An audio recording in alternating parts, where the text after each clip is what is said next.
Hello and welcome, I'm Thomas Porteous and you are watching NewsX World. Let's take a look at some of the top stories this hour. China formally invites President Donald Trump to Beijing with Xi Jinping, but trade disputes and fentanyl tensions leave Washington hesitant to confirm. Reports say the two leaders could instead meet on the sidelines of the APEC summit in South Korea this October. This comes as US and Chinese officials are meeting in Madrid to discuss trade irritants, the TikTok divestiture deadline, and Washington's push for G7 tariffs on China and India over Russian oil. Experts say the talks, the fourth in 4 months, are unlikely to deliver major breakthroughs. US Secretary of State Marco Rubio travels to Israel, stressing shared goals, including preventing Hamas rule in Gaza. His visit comes after Israel's strike on Hamas leaders in Doha derailed ceasefire talks, and as the UAE warns that settlement expansion in the West Bank could jeopardize the Abraham Accords. The Israeli military is ordering Palestinians to evacuate the area around a high-rise in Gaza City's Rimmel neighborhood ahead of an airstrike. The IDF says Hamas infrastructure is inside or nearby and warns civilians to move south to what it calls a designated humanitarian zone. Tyler Robinson has now been jailed after the fatal shooting of conservative commentator Charlie Kirk, as countless await formal charges to be pressed next week. Meanwhile, Utah Governor Spencer Cox informed that Robinson's family alerted authorities after he implicated himself, calling their tip crucial to justice. Venezuela says a US Navy destroyer illegally boards a tuna boat with 9 fishermen in its waters, holding them for 8 hours before escorting them out. Kakarus warns Washington is seeking provocations to justify a military escalation in the Caribbean as tensions rise over Trump's warship deployment.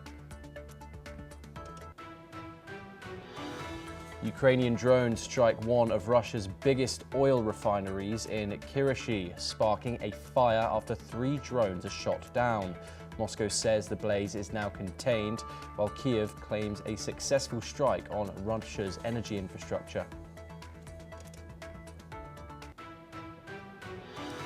Nepal's Prime Minister says that she will only spend 6 months in office before holding elections. This comes after Nepal reels from 5 days of Gen Z protests, which led to the deaths of 72 involved.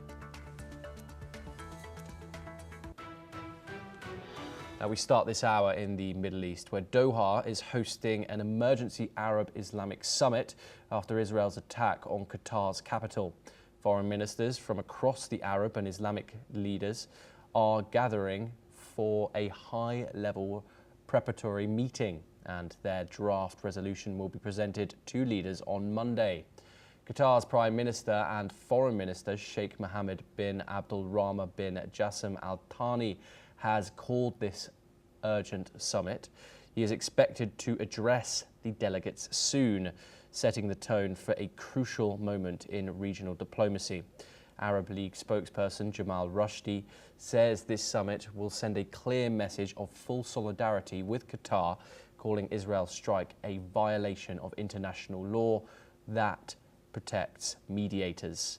The summit is expected to reject what officials describe as the law of the jungle and demand global action against Israel's behavior. Arab and Islamic leaders are uniting in their stance to defend Qatar's sovereignty.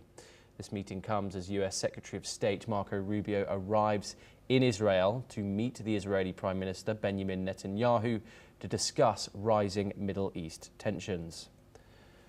Okay, we're now joined by Keith Vaz, and he is a former UK minister, and he joins us live from London. Keith, just a few days since the world was shocked by Israel's actions in the Gulf state after they targeted and killed 5 Hamas members and 1 Qatari official. Keith, how significant is it that Qatar called this emergency summit so soon after this strike on its capital? And what does it mean for future Gulf Israeli relations? Good morning, Thomas from London. Good morning. This is a very, very important moment. We have not seen a gathering of this kind for some time. Obviously, the ministers, prime ministers, and heads of government of the Gulf states meet very often to discuss issues to do with oil and issues of that kind. But this is in response to the attack that was made on Qatar. Let's just wind back for a moment. This was Israel bombing a sovereign state not involved in any of the atrocities originally perpetrated against Israel. This is a stable, strong country in the Middle East. Only a couple of years ago, the world was there when they hosted the FIFA World Cup final. And therefore, this is a massive blow to democracy. It's also, and stability, it also flies in the face of what Donald Trump did. Remember when Donald Trump became president again, one of the first countries he visited was Qatar. And he wanted to re-establish those very strong relations with the Gulf states. Now you have this situation where Qatar was under attack. So if they do nothing, then it really opens up the skies to another attack in the future. They really do have to respond. And I'm not actually sure that a resolution is going to be enough to satisfy Qatar. Imagine if Israel had bombed parts of Saudi Arabia. Would have been catastrophic for Israel. So this is a chance for the Arab countries to get together, to draw a line and to say this must not happen again. So it's a very important moment in Middle Eastern diplomacy. Yes, of course, Keith, and those Abraham Accords that were signed in 2020 underneath President Donald Trump, how fragile do you think they are holding together right now? I think they're out of the window. I don't think anyone is going to be talking about implementing them at all because of this serious attack that has been made. What's upsetting Qatar is they've gone out of their way to be a platform to try and get peace between the people of Israel and the people of Palestine. They've gone out of their way to do this. They're probably funding all this themselves. They're not asking for money to do all this. The worst part is that this is how they are rewarded. And what's really upsetting them, I think, is the fact that the Americans must have known that this was happening. How do you get these jets flying from Israel around the whole of the Middle East and, bombing Qatar? We saw this with Yemen when the whole government was basically killed, the prime minister and the entire cabinet. Actually, nobody said very much. Now, from Qatar's point of view, this is a very, very serious state of affairs, and they will expect some really robust activity, not just from the Gulf countries, but also from other countries like Pakistan and others who support them. Remember, there are many hundreds of thousands of people of Indian origin living in Qatar. They are working there. They are making sure that Qatar continues to survive. That, without the Indian population there, it's a very serious matter. There are lots of foreigners living in Qatar. So it's not just about the Qataris. It's also about the other nationals who live in this country. Keith Vaz, thank you very much. You are staying with us as we move over to the United Kingdom for our next story. A major protest in London has left at least 26 police officers injured, according to the Metropolitan Police. The demonstration, organised by the far-right English Defence League founder Tommy Robinson under the banner Unite the Kingdom, drew an unexpectedly large crowd, with police estimating between 110,000 and 150,000 participants. Violence broke out as protesters pushed past designated zones, leading to clashes with officers, some of whom were kicked, beaten and pelted with objects. 25 people have been arrested after the protests, and authorities are reviewing body cam footage to identify more offenders. The group's founder, Tommy Robinson, told the crowd that a revolution has begun. Elon Musk also addressed the protest via a video link. Meanwhile, a pro-migration counter-protest saw a much smaller turnout of around 5,000 people. Keith, as discussed yesterday, a huge day in London yesterday for Tommy Robinson and his supporters. What is quite alarming is some of the language that he said to the crowd, declaring that a revolution has begun. To a crowd of 150,000 people, is that dangerous? Is that pushing dangerous rhetoric here? Well, dangerous rhetoric abounds, Thomas, all over the world. And obviously we can see a large gathering, not the largest gathering of individuals. Now, let's get this into proportion here. There have been bigger demonstrations in London in opposition to the Iraq War, in support of Palestine, much, much bigger demonstrations. But this is a very big demonstration called by an individual and not a political party and not an alliance. And Tommy Robinson, as we know, is quite a controversial character. So the fact that he's using revolutionary words, normally associated with the left, it's usually the left that's in revolution, not the right, because they usually are in control of countries. So I think that it's how we react to this, how the political parties respond. If there wasn't a reaction in the ballot box, as there is at the moment, reform, which will say very clearly it's got nothing to do with Tommy Robinson, reform is doing very well in the opinion polls. They're doing very well in by-elections. They're capturing the imagination of the people in terms of voting. To the right of them, if you like, is Tommy Robinson. Look, they seem to have established some kind of ownership over the words free speech. However, free speech is something that we all believe in. NewsX obviously believes in it because you broadcast and you are not influenced by what you say in the media. So we need to be very careful with the use of these words. I don't think it belongs to the far right. I think the word freedom of speech belongs to everybody. So let's see what the political challenge is. The problem is there doesn't seem to be one. The centre or the centre-right, which is now what Keir Starmer is, seems to be pretty silent about this.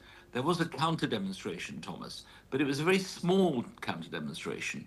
And many Muslims, many people of colour, were actually told in a text, including myself, don't go out on Saturday because there's a possibility that you might be beaten up. Wow. Now, look, nobody was beaten up as such. There were police officers who were wounded and injured during this demonstration, so this is very serious. But there were no clashes as such between two different forces. So that's a very interesting change to what we've seen before in demonstrations of this kind. But we will probably have more demonstrations now that it passed off relatively peacefully, Police officers were injured and wounded, which is unacceptable. Violence against the police should never be tolerated. But this will happen again, I'm sure, as matters increase and get worse. I'm surprised at the numbers. I didn't think they'd get more than 50,000, but this is a lot of people. Yes, indeed. And Keith, just briefly, because we're running a bit out of time, we saw a brief Elon Musk cameo during the protests. Why is a South African-born American citizen, obviously the second richest man in the world now, why is he turning up to a protest in London? Because he thinks he owns the world. You and I will never be the first, second or third richest man in the world, Thomas. We're going to have to make do with what we've got. But if you've got all that money, all that power, then you can go wherever you want. We can't stop Elon Musk coming. I mean, Donald Trump's coming next week in London, and I'm sure we'll speak about that next week. So we can't stop people coming to the UK. They're perfectly entitled to say what they want, but maybe they should address their issues to others rather than the UK, where we are a stable democracy. We do have elections. We don't challenge elections by going into the streets and saying the wrong person won, it was all fixed. So Mr. Musk should be taken to one side and told them about the virtues of British democracy. And maybe he will go back to America and preach some of this there. But I don't think you and I or anyone else is capable of telling him not to travel. He has the means to travel. And I'm sure he will continue to go around the world spreading whatever gospel he spreads. Keith Vaz, always an absolute pleasure to talk to you. Thank you very much for taking the time. We now move over to to South Asia next, where the IMF's upcoming extended fund faculty review will evaluate whether Pakistan's FY26 budget, spending allocations and emergency provisions are adequate and flexible enough to address the crisis. This comes after the devastating Pakistan floods, which has claimed more than 900 lives so far. The country's central bank is expected to keep its key rate at 11%, balancing inflation risks from agricultural damage against a slowing economy. A $1.4 billion IMF loan approved in May to boost Pakistan's economic resilience to climate disasters is pending successful competition of the EFF reviews. Pakistan is ranked among the countries most vulnerable to climate change, according to the Global Climate Risk Index. We are now joined by Major General Sudhakar Ji. He is a political and strategic defence expert, and he joins us live from New Delhi. Thank you very much for joining us, Major General. Could you tell us, first of all, before we go into this, into the financial aspect, about these floods and how devastating they have been to Pakistan? Over 900 people killed in this year.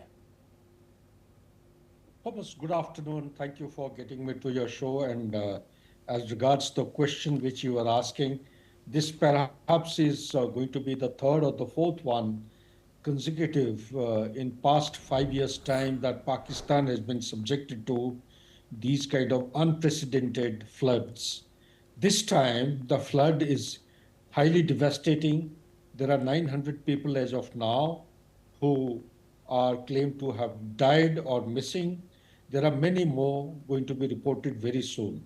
Because the areas getting affected is actually generally, this is the most vulnerable area in Pakistan, which washes away not only the crop, but the living habitat, the assets of the government, public assets, as also the private assets, besides the human being lives and the livestock. And it being an agrarian state, Pakistan actually loses out a lot because of these floods which have been experienced in past couple of years. This year it has been more devastating than the ones which were seen in the past. Back to you, Thomas. Yes, and do you think these current spending allocations, over $1 billion, provide enough flexibility to respond to a disaster of this magnitude? We all know what Pakistan is, and a state known for transborder terrorism and resorting to double talk, not having an original architecture and philosophy and a strategy to survive as a nation state, is already in deep trouble and deep debt, be with China or with the IMF World Bank. I was just roughly calculating how much of debt that Pakistan has on today. It's got approximately 310.58 billion as on 31st August 2025. If this be the kind of total internal and external burden of the loan that it has, you can well imagine. And Pakistan, the 30% of this is actually owed to China. So, and it being related to CPEC, it has got its own dynamics. So therefore, the debt to GDP ratio, it ranges anything between 73.6% to 88%, which is very high for a developing economy. And the GDP of Pakistan being what it is today, around $357 billion, the inflation is very high. and the economy has not actually bounced back in a significant manner, and they continue to support terrorism in issues which are detrimental to socio-economic growth. So under this backdrop, I personally feel the amount which is being given is, although part of, I'm given to understand, 25th bailout, which was actually sanctioned in the month of May 2025.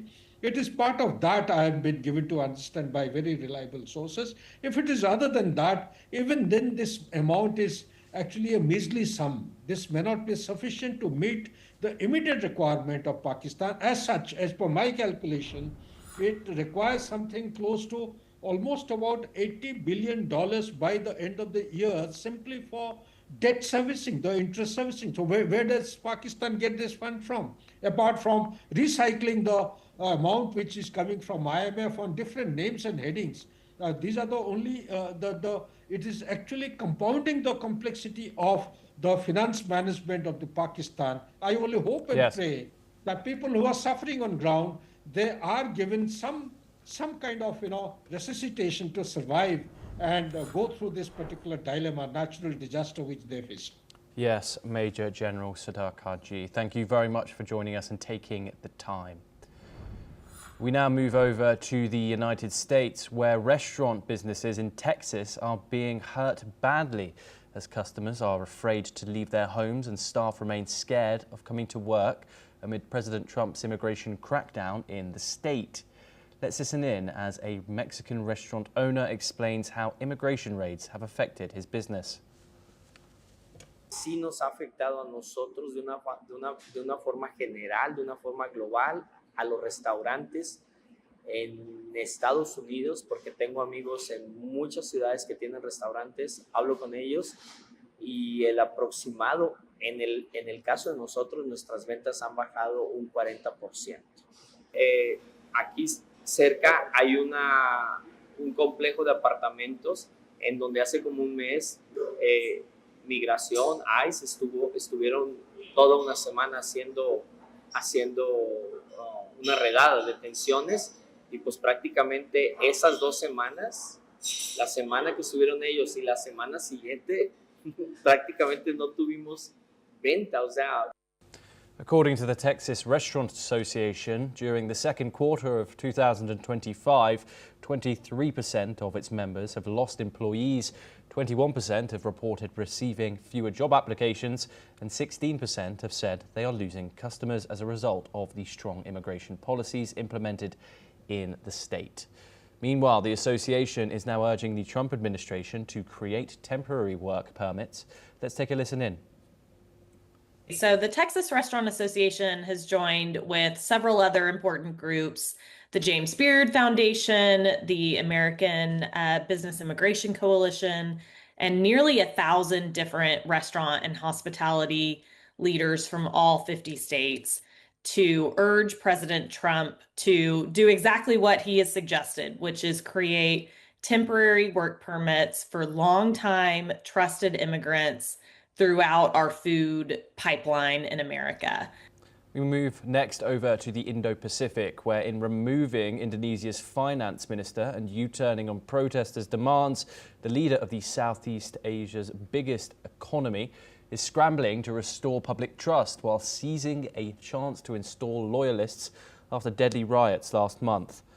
Demonstrations that were sparked by low wages, unemployment and anger over lawmakers' lavish perks grew after the footage spread of a paramilitary police vehicle running over a delivery motorcycle driver.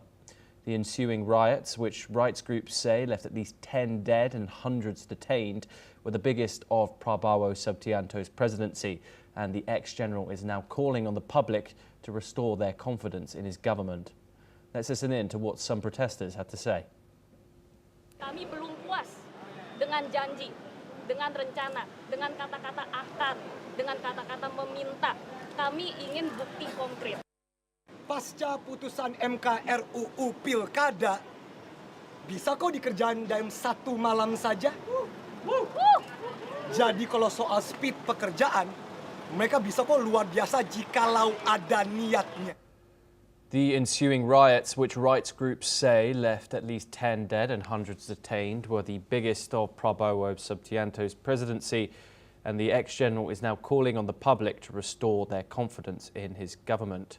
Subianto vowed tough action on the officers who ran over the 21-year-old Afian Karnawian, backtracked on lawmaker housing allowances, and removed 5 ministers, including respected Finance Minister Sri Mulyani Indrawati. A para-syndicate has reacted on this. Let's listen in. Apa yang dilakukan Prabowo melakukan reshuffle kali ini itu lebih kepada ingin memantapkan posisinya gitu ya sebagai presiden, bahwa dia adalah seorang presiden legitimate yang sudah bisa mulai lepas dari bayang-bayang presiden yang terdahulu Joko Widodo. Kalau sudah melewati batas kesabaran, kita sangat toleran biasanya, dan ya tinggal tunggu aja gitu kapan dapat masyarakat mendapatkan momentum atau dapat menciptakan momentumnya untuk melawan. Sri Mulyani served for 8 years under Jokowi, while new Finance Minister Purbaya Yudhi Saidwa is close to key government economic advisor Lulhut Binsar Panjatyan, an ex-military colleague of Prabowo. Let's listen in to what Sri Mulyani and Purbaya Yudhi Saidwa had to say. Selamat mengemban amanat dan tanggung jawab yang sangat penting, yaitu mengelola dan menjaga keuangan negara dan memimpin Kementerian Keuangan. Semoga Pak Yudi diberikan kemudahan dan sukses membantu Presiden Prabowo. RAPBN 2026 dirancang untuk menjaga kesinambungan kebijakan fiskal yang disiplin sekaligus berpihak kepada rakyat. Fokus utamanya diarahkan pada penguatan ketahanan pangan, peningkatan kualitas pendidikan, perluasan layanan kesehatan, serta pelindungan sosial bagi kelompok rentan. Well, that is all that we have time for, but we will continue to bring you more news updates from around the world.